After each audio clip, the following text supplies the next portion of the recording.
Et là, comme vous pouvez le voir à l'écran, le grand retour de Mona Messiaen, une boxeuse qui a fait un long et beau parcours en équipe de France, qui a été numéro 1 de la catégorie des 57 kilos pendant longtemps, effectivement. Elle a gardé cette suprématie. Et là, c'est un plaisir de la revoir sur le ring. Elle revient après une grossesse, Julien. Elle a eu une petite fille il y a 1 an. Si on se réfère à notre petite histoire de la boxe, à chaque fois les bons potentiels qui n'avaient pas éclos, une fois qu'elles sont devenues mamans, sont devenues beaucoup plus performantes. Tout à fait, Julien. On peut citer en exemple Sarah Ouramoun. La première, tout à fait. Estelle Mosley aussi, qui s'est lancée dans une carrière pro après ses 2 grossesses. On a vu cet après-midi Wassila El Kadiri. Et là, c'est au tour de Mona Messiaen, qui sera donc face à Maïssa Belkadra, que vous voyez à l'écran. Du coup, on a affaire à deux boxeuses qui vont être engagées. Parce que Mona, ça fait longtemps qu'on ne l'a pas vue sur le ring, mais c'était une boxeuse engagée qui ne lâchait rien, qui a déjà fait une médaille au championnat d'Europe élite par le passé. Donc déjà une grosse expérience. Et par contre, Maïssa Belkadra, du coup... Qui vient d'arriver en senior. Toute nouvelle senior, qui a vraiment un potentiel très engagé, qui est rentré dans les équipes il n'y a pas très longtemps chez les jeunes et qui a vite gravi les marches par sa détermination et son engagement. C'est ça.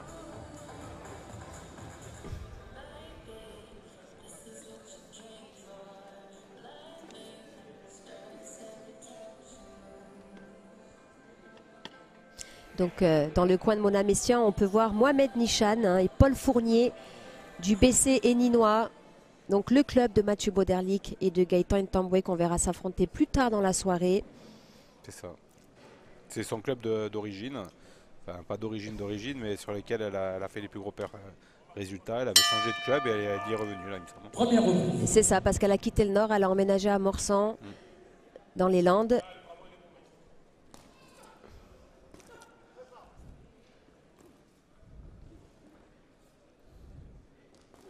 Donc un Mona qui avait un très bon bras avant, efficace, qui faisait mal. Oui, et qui fait toujours mal. Elle marque des belles touches avec. Elle a l'air relâchée, elle essaye de bouger un peu ses épaules, d'être disponible sur ses jambes. Et de ne pas déclencher tant qu'elle n'a pas mis son bras avant. Donc une fois qu'il touche, elle peut lâcher le bras arrière. C'est ça, ce qu'elle vient de faire d'ailleurs, Julien.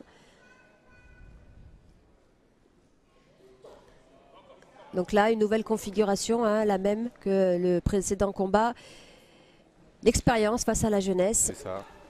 Du coup, Maïssa, là, pour l'instant, elle est plus en observation, alors que ce n'est pas normalement son habitude. Donc là, elle regarde. Et je pense que quand elle va commencer à déclencher, elle pourra lui faire une petite guerre. C'est ça.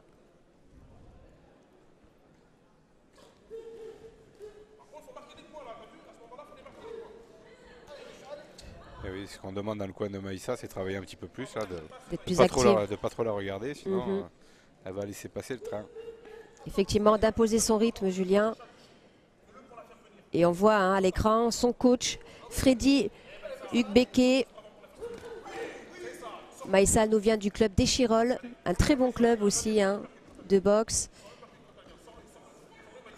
qui a vu des grands champions, Laurent Boudouani, Hakim Taffer, Angel Mona, champion d'Europe.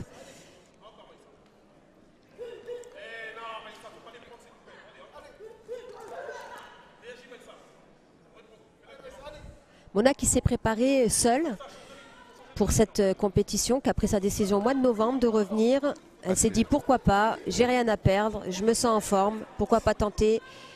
Physiquement, on sait que c'est quelqu'un qui s'entretient tout le temps, qui fait énormément de sport, mais c'est vrai que revenir à la pratique compétitive par un tournoi de ce niveau, c'est osé. Et pour l'instant, en tous les cas, elle démontre qu'elle a le niveau et sa place. C'est ça. Bon bras arrière de Mona.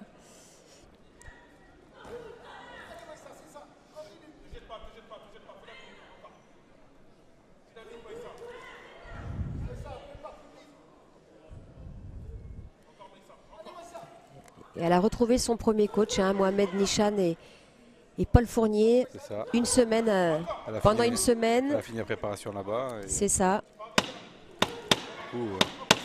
Est-ce que les liens qui étaient forts sont revenus dans tous les cas? Oui, bah, l'uppercut suivi du crochet gauche de Mona qui fait mouche, qui percute.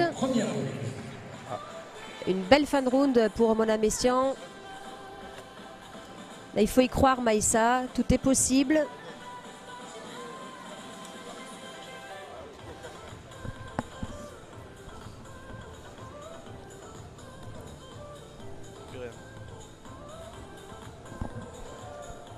Et toi?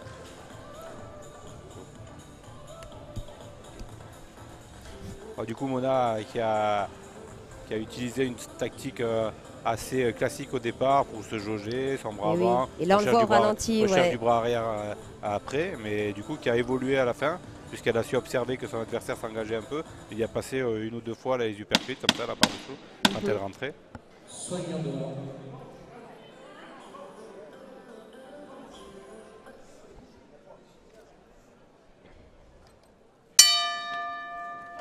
Deuxième. Alors Maïssa qui travaille au corps dès le début de cette deuxième reprise, qui a reçu ses consignes du coin.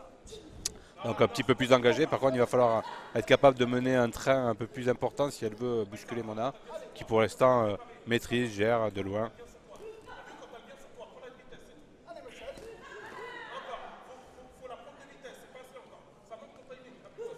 Après, souvent, c'est vrai qu'on se dit elle pourrait en faire plus, mais même si Mona n'en fait pas beaucoup, on se rappelle qu'elle avait une bonne frappe. Donc, si une ou deux fois ça fait mouche, ça peut faire mal. Là, on voit qu'elle accélère de temps en temps.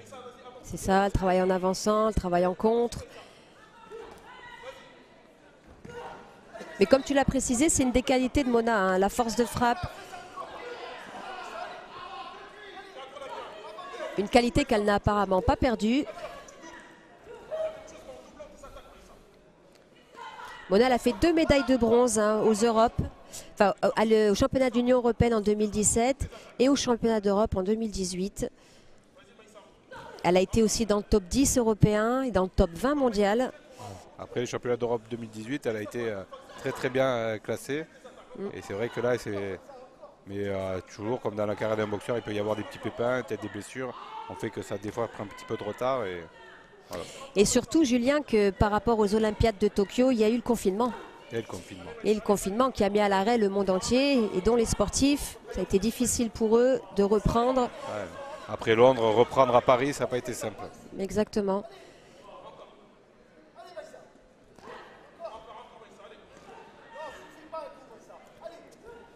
Effectivement, là, le coin de Maïssa lui demande de ne pas rester sur un coup, d'enchaîner les combinaisons afin de perturber Mona.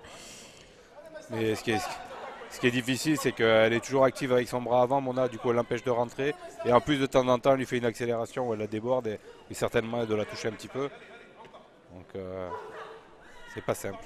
C'est pas simple.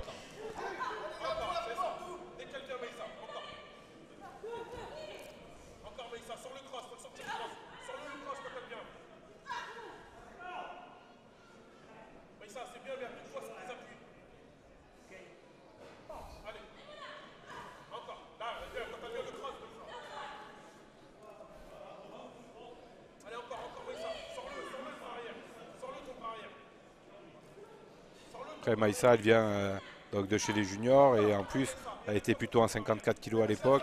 Donc c'est aussi un changement de catégorie. C'est jamais évident de passer d'une catégorie à une autre. C'est surtout quand on passe des jeunes aux seniors.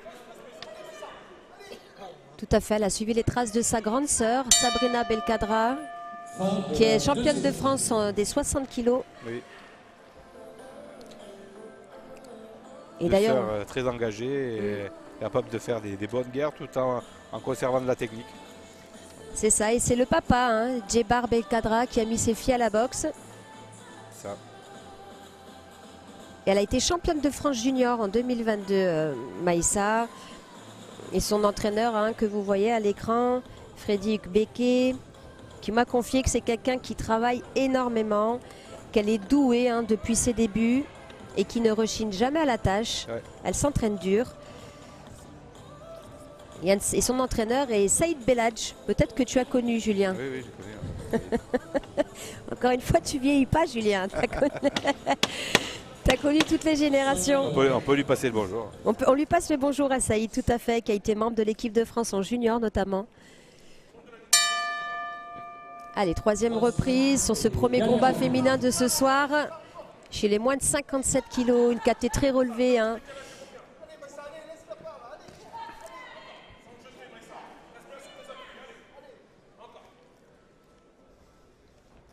Une dernière reprise pour faire réellement la différence pour Maïssa.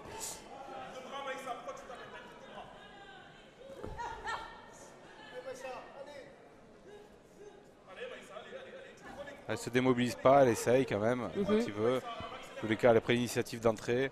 Après, dès qu'elle reprend son contrôle du bras avant, Mona, ça devient tout de suite un peu plus compliqué. Tout à fait, elle a conscience hein, que c'est son arme principale, son bras avant. Oui, elle fait des choses simples, Mona, des choses qui marchent. Oui. Gauche-droite. C'est compliqué la tâche quand ça fonctionne. C'est ça.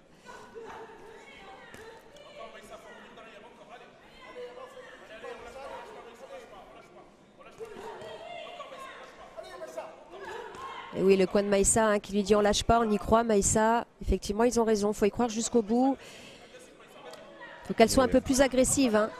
Et ce qui est certain, participer à un tournoi de ce niveau pour elle à son âge, du coup ça va la faire grandir et après elle abordera tous les autres matchs différemment avec plus de sérénité et elle saura aussi tout le travail qui lui reste à accomplir pour passer un petit cap. C'est ça, hein, à l'image de Sindel Bachelet qu'on a vu cet après-midi, c'est un des espoirs féminins. Elles Maïssa. ont commencé en équipe de France en même temps.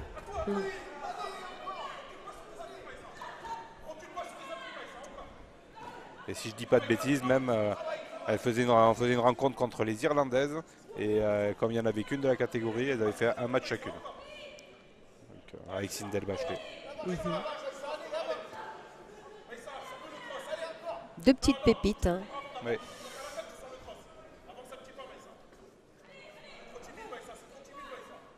Qui rivalisent avec des boxeuses d'expérience hein, comme Mona Mestian.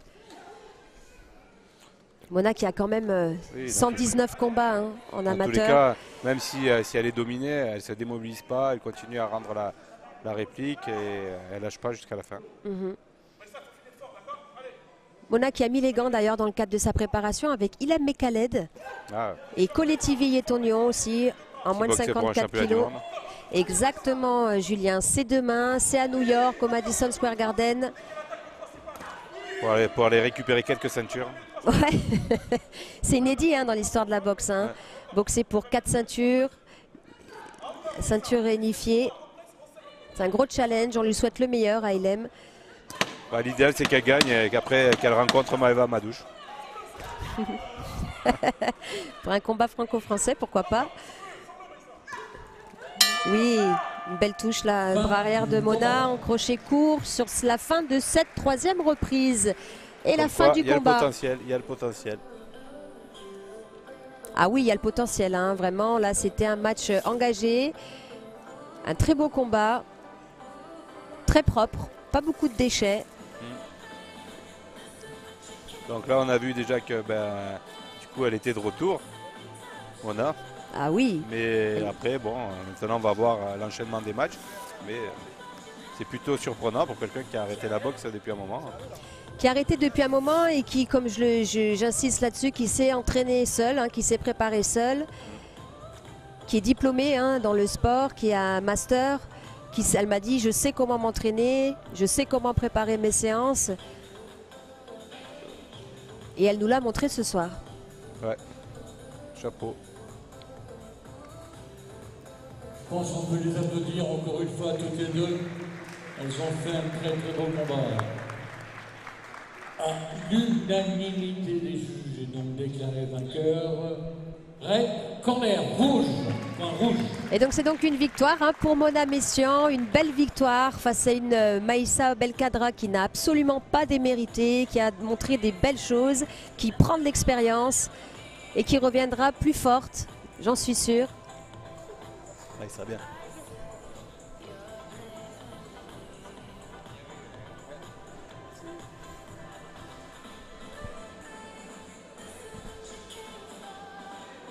Non, c'était beau, c'était engagé. Là, comme vous pouvez le voir au ralenti.